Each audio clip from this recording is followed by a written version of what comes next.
ಪಾವಗಡ ಪಟ್ಟಣದಲ್ಲಿ ಮಹಾಮಾತೆ ಶ್ರೀ ಶಾರದಾ ದೇವಿರವರ ಜನ್ಮ ದಿನೋತ್ಸವ ಹಾಗೂ ಚಂಡಿಕಾ ಹೋಮವನ್ನು ಆಯೋಜನೆ ಮಾಡಲಾಗಿತ್ತು. ಸಾಧನಾ ಪರ್ವದ ನೆನಪಿಗಾಗಿ ವಿಶೇಷ ಪೂಜೆ, ಆರಾಧನೆ ಹಾಗೂ ಪ್ರಾರ್ಥನೆಯನ್ನ ಸಲ್ಲಿಸುವಂತಹ ಕಾರ್ಯಕ್ರಮವನ್ನು ಏರ್ಪಡಿಸಲಾಗಿತ್ತು. ಕಾರ್ಯಕ್ರಮದಲ್ಲಿ ಮುಖ್ಯ ಅತಿಥಿಗಳಾಗಿ ಸ್ವಾಮಿ ಜಪಾನಂದ ಶ್ರೀಗಳು, ಜಸ್ಟಿಸ್ ರತ್ನಕಲಾ, ತುಮಕೂರು ವಿವಿಯ ಕುಲಪತಿ ಪ್ರೊಫೆಸರ್ ವೆಂಕಟೇಶ್ವರಲು, ಉಪಕುಲಪತಿ ಸೇರಿ ಹಲವಾರು ಮಂದಿ ಭಾಗಿಯಾಗಿದ್ದರು. ನಾವು ಇವತ್ತು ಪಾವಗಡ ರಾಮಕೃಷ್ಣಾಶ್ರಮಕ್ಕೆ ಬಂದಿದ್ದ ಕಾರಣ ಏನೆಂದರೆ ಎರಡು ಕಾರಣ.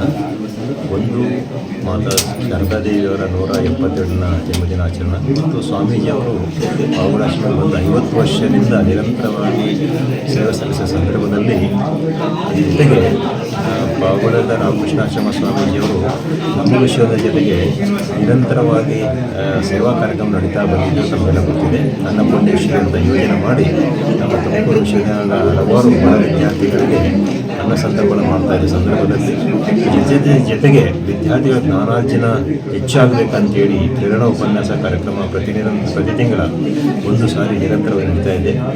ಇದು ವ್ಯಕ್ತಿನಲ್ಲಿ ಮಾಡೋಕ್ಕಾಗಿ ಕಾರ್ಯ ಇದೆಯಲ್ಲ, ಇದೇ ದೇವಸ್ಥಾನ ನನಗೆ ಅಂತ ಹೇಳೋದು. ಪುಣ್ಯವಂತರು ನಾವು ಇಲ್ಲಿ ಸೇರಿದ್ದೀವಿ. ನಮ್ಮ ಯಾವುದಾದ್ರು ದೇವಸ್ಥಾನಕ್ಕೆ ಹೋಗಿ ಬಂದರೆ ನನಗೆ ಖಂಡಿತ ನನಗೆ ಇದಿಲ್ಲ. ಐ ಡೋಂಟ್ ಥಿಂಕ್ ನಾನು ಒಳಗೆ ಹೋಗಿ ಆಚೆ ಬರೋಷ್ಟು ನಾನು ಚೇಂಜ್ ಆಗಲ್ಲ. ನೋಡಿ, ಇದು ಹತ್ರ ಬಂದರೆ ನಮ್ಮ ಹೃದಯ ಪರಿವರ್ತನೆ ಹೇಳಿದ್ರಲ್ಲಮ್ಮ, ಆಧ್ಯಾತ್ಮಿಕ ಸಿಂಚನ ಎಲ್ಲರಲ್ಲೂ ಮೇಲೆ ಬೀಳುತ್ತೆ ಅಂತ. ಮೊದಲು ನನ್ನೊಂದು ಜಮ್ಮಿದ ಗಿಡ ಅಲ್ಲ ಕೊಡ್ತಿದೆ.